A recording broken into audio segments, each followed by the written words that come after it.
Hello and welcome again to Kabbalah Revealed. I'm Tony Kozenek. In this lesson, we will learn about the principal tool of attainment in the methodology of Kabbalah.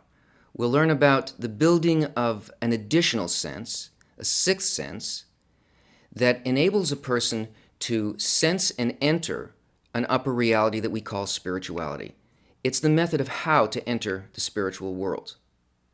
First, let's quickly look at what we learned in the last lesson.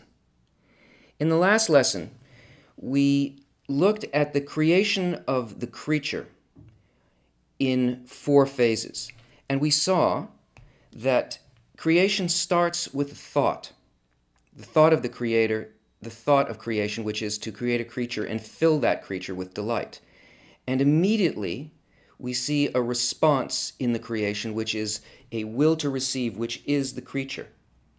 The will to receive feels the light and feels a sensation not only of the direct pleasure, but of the quality of the light. And because it's a will to receive, it wants to receive this pleasure.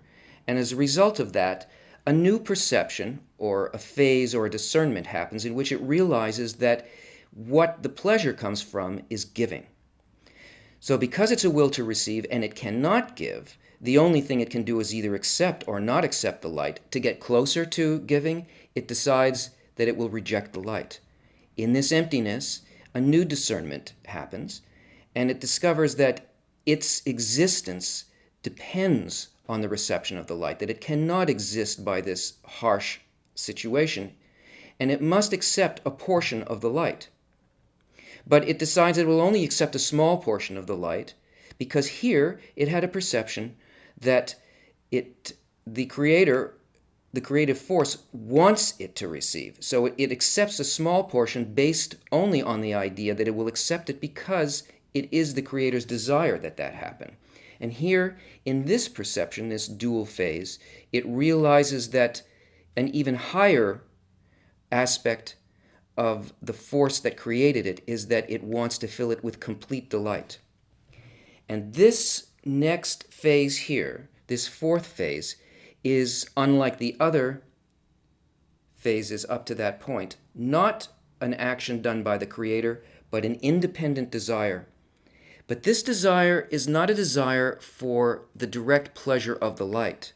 It realizes here the stature of the creator, and it wants that. It realizes that it is a receiver and how different it is from the creator. And instead of wanting the doing part of creation, it now desires equivalence of form, the attainment of the creator's qualities itself, the thinking part of creation.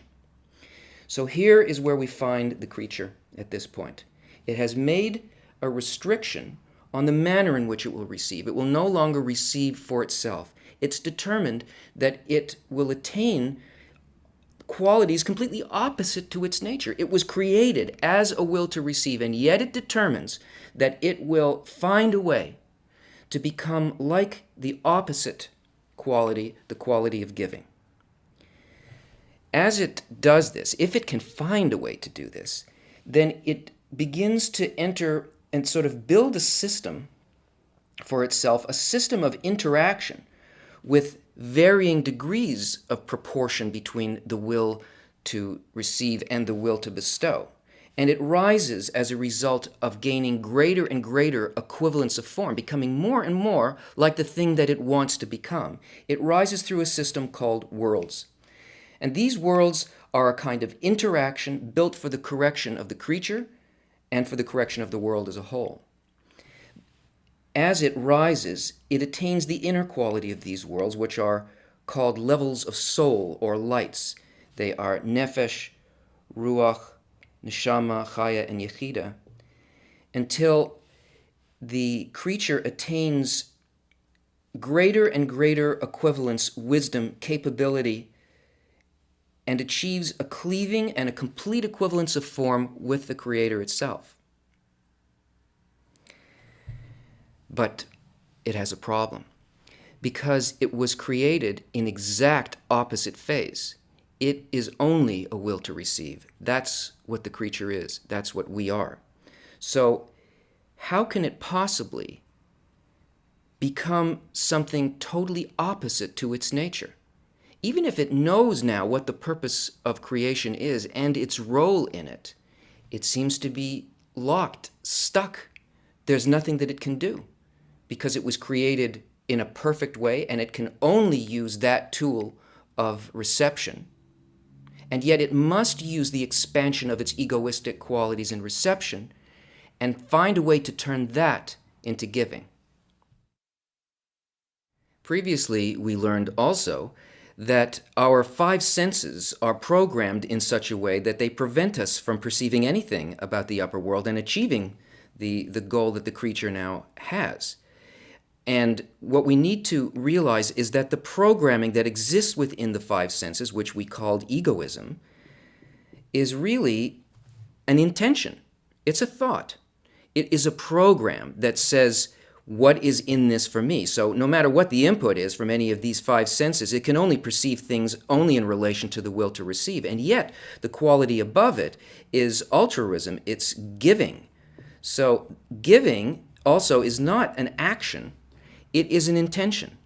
In order to be able to feel this, which none of these senses can, we have to build a different program, a sense built on a similar program to what is outside of it. This sixth sense has to be a sense built out of an intention that is like this. And that's what the screen is. The screen is an additional sense that allows us to feel on the terms of the spiritual world. The word Kabbalah means reception. Actually, more precisely, it means how to receive, the proper way of reception. The method of Kabbalah is completely practical. It shows us precisely how we can take our created nature, which is the will to receive, and turn it into a proper mode of reception, a transformed, corrected mode of reception that becomes giving. Right now, when we receive into the will to receive, we find that our experience is extremely limited. The will to receive can never be filled. Let's say there is a desire for a piece of cake, a beautiful, wonderful strawberry shortcake with whipped cream and sauce. And there is a need, an idea, a lack of this. Now, as soon as we get this cake, and it touches this desire, the desire is put out. We can no longer feel it. It's impermanent. It lives and then it dies. And the reason that that happens is because pleasure is only felt at the junction point between a need and its filling. The moment that the filling passes beyond the need, it can no longer be felt. So the desire dies. But what Kabbalah wants to teach us to do is to find a correct way of receiving. That way is that even if there is something that is desired and it is filled, that filling will never go out. That the desire will expand and the filling will expand. And the more that the desire enters the Kli, the greater the fulfillment will be. And that can only happen if we do something like what we saw in the dual phase called Bechina Gimel, in which this reception is done not for me, but it's done only in order to fulfill the thought of creation. It's done for the Creator. So that this reception becomes a form of giving. How do we do this? How can we achieve this? Bala Salam gives us an analogy, a very beautiful and profound story about our situation and how to overcome it. Actually, it's profound because it shows us the real nature of where we are, something that we don't notice. There are two friends, and one friend decides to make a dinner for his dear friend, and he thinks about everything that his friend likes. He thinks about the food that he likes, the wine that he would like, the amount of the food, the way the food should look, the way the room should feel. He thinks all the time of his friend and creates a perfect meal for him. His friend arrives, comes in, and sees before him an absolute feast. And his first response is to want to eat everything right away because, of course, it's exactly what he wanted. And then another thought strikes him, which is his friend, the host, is the giver, and he's only there to take. And he has a feeling of shame because he realizes that the giver is before him. He doesn't just see a table filled with things and nobody there. He sees his friend and he realizes that his friend has done everything for him and he's just there to take. And overcome by shame, he refuses to take it. You know what it's like when somebody gives you some big gift or something that you hadn't expected. Suddenly you have this kind of response. You don't even know where it's coming from. No, I can't take this. This quality of shame, of the perception of being the receiver. He won't eat. And his friend, the host, says to him, "You don't understand. I spent all of this time just thinking about you, what you would enjoy, how we would enjoy this together. And now if you don't take what I've given you, this whole meal will be ruined for me. I will get no pleasure from seeing you enjoy this." And so the guest realizes that in this situation, he really has the control. He realizes that he's not just a receiver. If he can realize while he's eating this food that he's only doing it in order to fulfill his friend's desire, then he doesn't feel the shame. He can eat it. He can go ahead and he can taste it. He can enjoy it. And he must enjoy it. It's not just that he eats it. He has to enjoy it because his friend who did this for him, his enjoyment will only come from seeing the satisfaction of the guest. And so in this response, the understanding of the reciprocal nature of this receiving, the guest not only feels the delight of the food, he also understands the thought of the host. Because now he's thinking the same thing towards the host as the host was thinking towards him. I do this to fulfill completely my friend. He could not be more satisfied than that I eat this because this was his entire goal. So I will fill him completely by this eating. So this miracle, which is nature of being able to take the will to receive and turn it into the will to bestow, the thought to bestow. The action didn't change, but the inner action changed. The intention behind why the guest took the food and enjoyed it makes the reception giving. This is how that intention to receive the pleasure in order to bestow to the host can be turned into a sensor called the screen, and how it allows the person, the creature, to attain the levels of bestowal that are the spiritual world. Here is our will to receive, our vessel, our kli. Now, this kli is filled with desires. It's filled with hungers for the meal.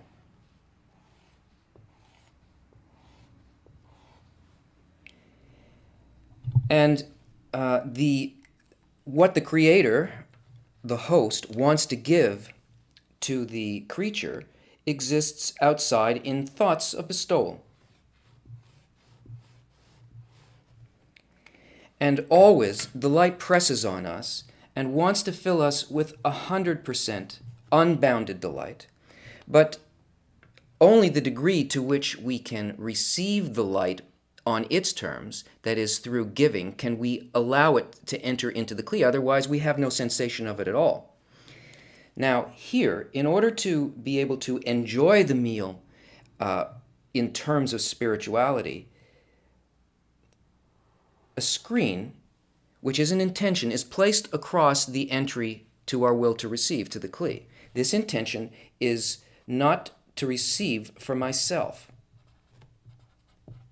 Once that's there, all of these other things can begin to be sensed. They can begin to be regulated, and we can determine what the experience inside of the will to receive, inside the kli, will actually be.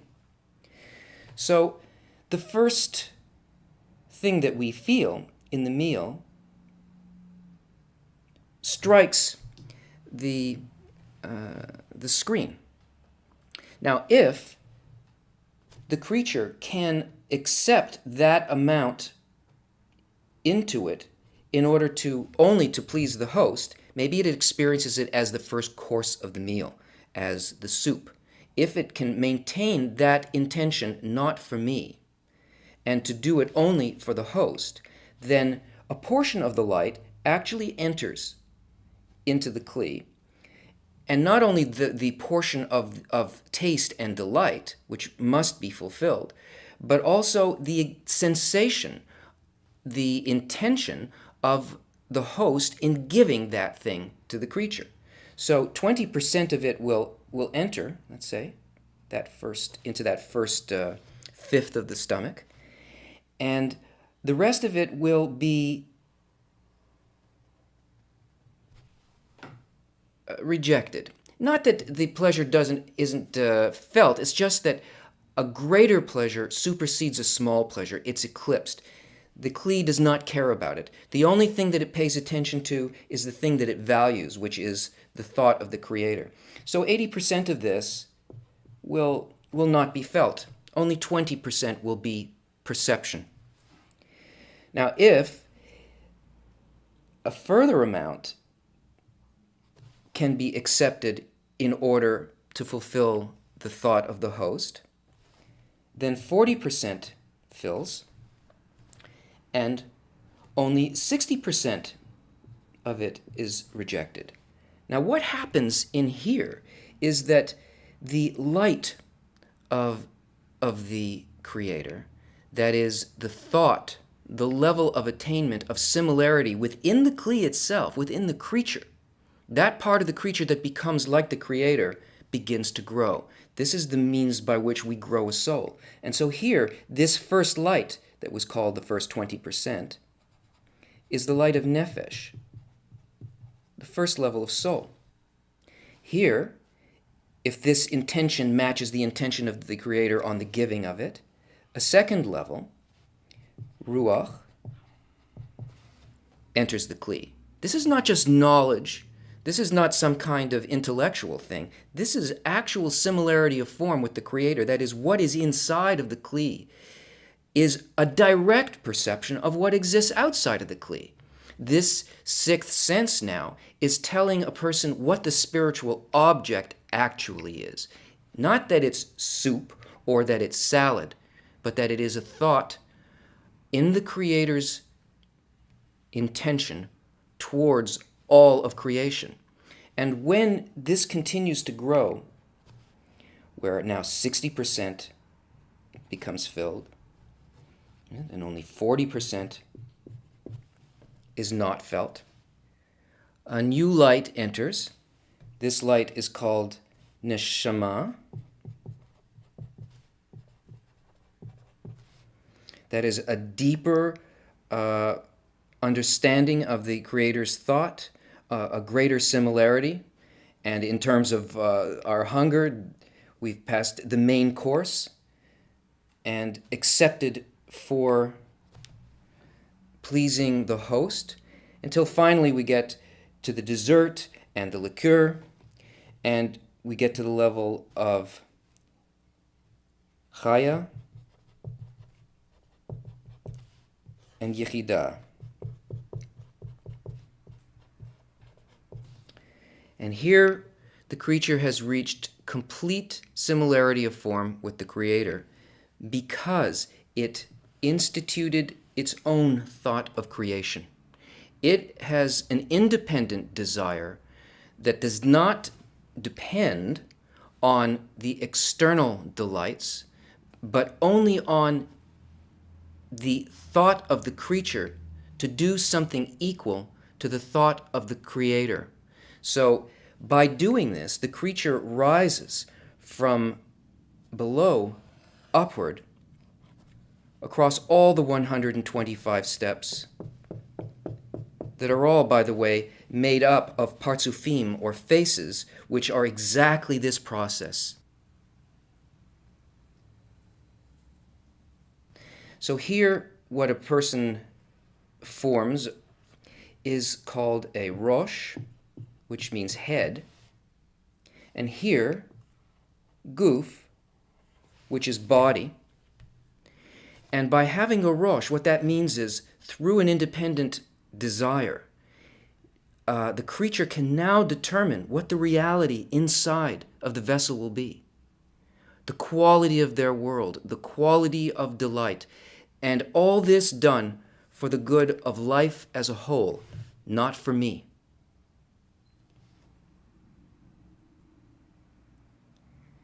This is how Rav Lightman sums this up. We receive spiritual desires directly from above. To feel them, we need a special sense called a screen. As soon as man acquires this sense, he begins to feel pleasure through it. The pleasure is called supreme light. It enters our desire to enjoy it through the screen. The desire to enjoy supreme light is called soul. The light as a source of pleasure is not felt unless man acquires an additional sense capable of picking it up. All components, the light, which is pleasure, the screen, the means of reception, and the soul, the receiver, are in no way connected to the physical body. Hence, it doesn't matter if a man has a body or not.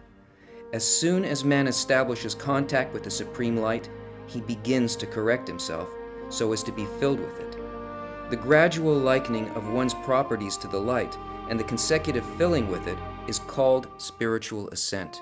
The body's only a means for the spiritual advancement in this exciting process. Otherwise, it's of no interest. A small pleasure cannot be felt at all in comparison with a great delight. The larger delight suppresses it. Therefore, although a Kabbalist lives in the same world as we do, he's actually already in the spiritual world. Join us again.